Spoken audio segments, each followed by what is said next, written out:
absolutely charged. You know what an apex is? Isn't that neat?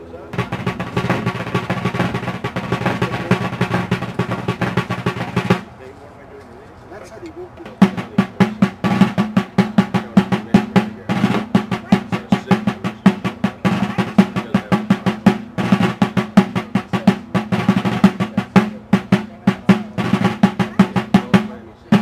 That's called running. The next stage would be to step back, bring my musket down into port position, open my cartridge box. Now this cartridge originally would have had a lead ball in it, 54 caliber ball in this case, which I would hold in my mouth. I would then turn so that I am presenting the smallest target to an opposing shooter. Thus. I would tear it, I would bring the musket down, I would pour the powder into the musket.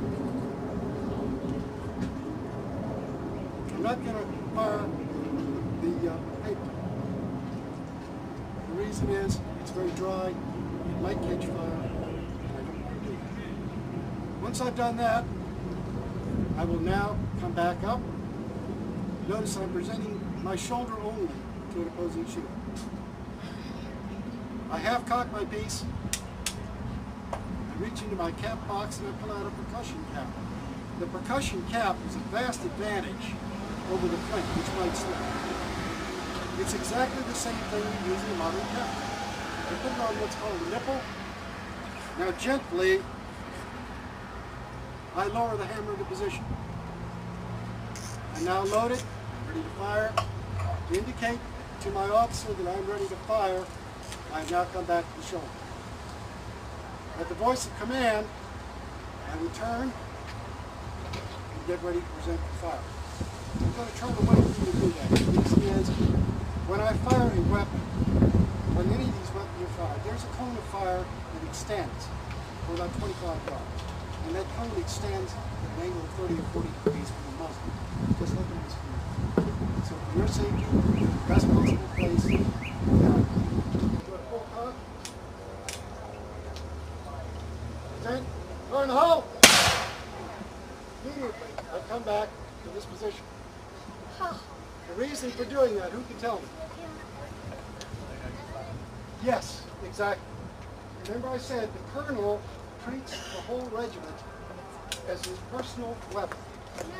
When the regiment fires, in other words, they fire hopefully as one man or in one sequence. This way, you can treat a body of advancing troops at this period as the colonel's personal weapon. Just as I fired this weapon myself, he would fire the regiment, pointing it in the direction he wanted at the time he wanted, using the beat of the drum. And that would So we'll do that again. I'm at the what position now? Remember? I'm in the order arms. What's the first thing I have to do? And the girls are watching me. What do I have to do? I have to let them know I'm ready to shoot, don't I? And so I'm going to do this. I'm going to shoulder. But from 1855 to 1858, we lived in this area. We moved in this area. There were very few, if any, civilians. The civilians that were here, we had a few soldiers' wives on the posts. We had a few people that were selling things to us like coffee and sugar. These were luxuries. They were not provided to us. And these things we could buy at a post settlement. They formed the nucleus of many of the Florida communities, they and their families. And I could tell you stories about one that was one on the Caloosahatchee River, set up to sell. He was doing quite well until he was transported. The soldiers were camped just down the river, they heard the commotion. When they got there, he was dead, he had scalped. Without other ways to preserve food, it was vital to have salt. Plus that iodine and the diet, of course, so you had to have salt. They wanted salt. They wanted items that they could not make themselves. Everything, they didn't have any economically, they were destroyed. So when you talk about total war, we were practicing total war in the 1950s. By the time the soldiers came to where the settler had lived, found only dead settler and his big Irish setter standing over. Years later, they learned the story. When they attacked the settler in his camp, his Irish setter attacked them. They were afraid to kill the setter. When they killed him, the setter took a stance right over his body and stood there and pried the Seminole to desecrate the body of the Seminole. And the Seminole so respected that dog, they left him pretty much intact because it was customary to mutilate the dead. Consequently, they left, and that settler was buried on the mountain. He was actually one of the first settlers in that part of Florida. The ones who were down here were basically associated with the Army camps. And when the Keys were invaded, the Cubs and the Keys, they fled north and took refuge around the forts of the north. Otherwise, they tried to get to the west. The only other big station down there, around what is now Alamorada, was wiped out in the Second Civil War and made a hospital. And that was still being run by the military at that time. But you couldn't really go there because that was a military hospital. The rest of it was military. So you see in me some of those soldiers who decided to kill those soldiers.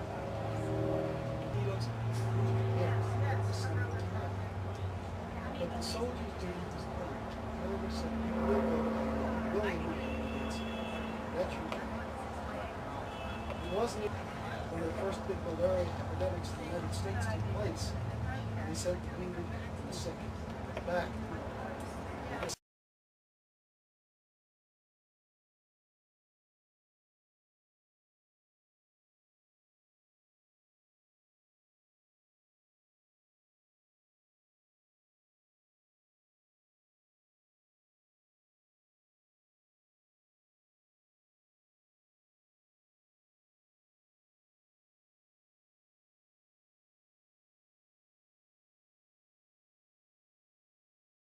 At the same time, performance and motion. If you didn't do that, when the time came to fire, half the people would fire half the people. You couldn't have it. You have to imagine a regiment as a rifle or pistol, and then the colonel of the regiment. He points the regiment and then he shoots it. So it was important that all of these weapons fire together. The rifle muscle, they got better actors. This allowed them to open up the ranks. Tactics the Army used were a little bit different. In Florida, they pretty well went by the book. Just as in Afghanistan, in Iraq today, you'll see fire teams out there. By the same token, the Army had to learn to refight an Indian war. So it was more likely that you would find us maneuvering out there in small groups of 5, 10, or a dozen. The way we did it was to spread out in a chain within hearing distance or vision of each other. If I could see you and you could see me, we would advance through the swamp, but just as you were with me. There's a story of one woman, her husband wasn't caught, but she and her children were. They took her up here to what is Fort Harvey then, which is now called Fort Myers. While she was there, rather than be shipped out to Florida, leaving her husband behind, she got a glass lantern and broke it, chopped it up, and at night she put it in the food and fed it to herself and her children. She's buried there today. We moved most of those remains in 1888, but that woman was so anxious not to leave Florida and leave her husband behind. She chopped that glass up and ate it. And her children did too. They weren't much older than equal. They really didn't want to leave.